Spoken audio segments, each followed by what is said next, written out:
Meron tayong 2 piraso ditong maya-mayang isda. Ayan, bagong bili lang natin ito sa palengke. So, hiwain lang natin siya dito sa gitna niya.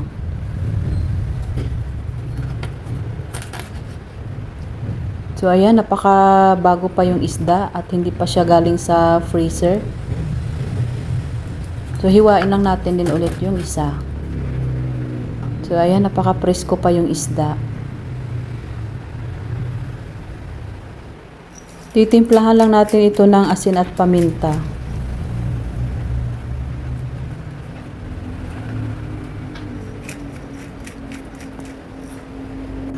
Pagkatapos sa tintimplahan, meron tayo ditong used oil. So, iprito muna natin yung ating isda.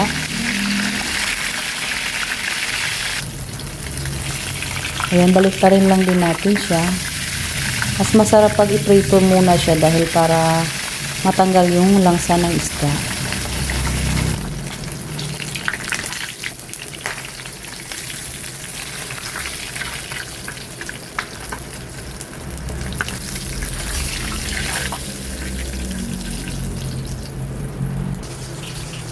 So, ayan, naprito na natin yung kanyang ulo. So, dito sa ating kasirola, maglagay tayo ng hugas bigas. Hugas bigas ang gagamitin natin dito para mas lalong sumarap. So, titimplahan lang natin siya ng sibuyas, luya at kamatis. Timplahan lang natin ng patis at paminta. Pwede na namang asin. So, takpan lang natin siya. Kapag kumulo na, ayan, ilalagay na natin yung ating patatas. Ayan, napakuluan ko na pala yung ating patatas.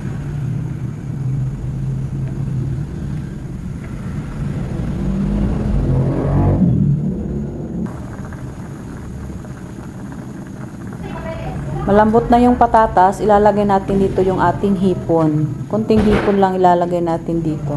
Masarap na ulam at ang daling gawin. So, ayan, malambot na po yung ating patatas. Ilalagay na natin dito yung ating piniritong isda.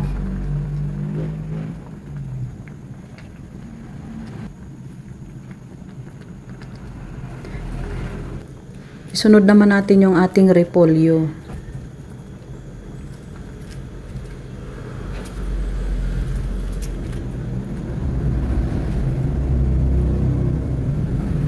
Pakuluan lang natin siya.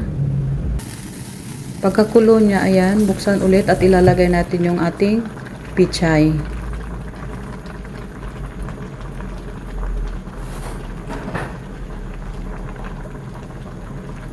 Takpan lang ulit din natin siya.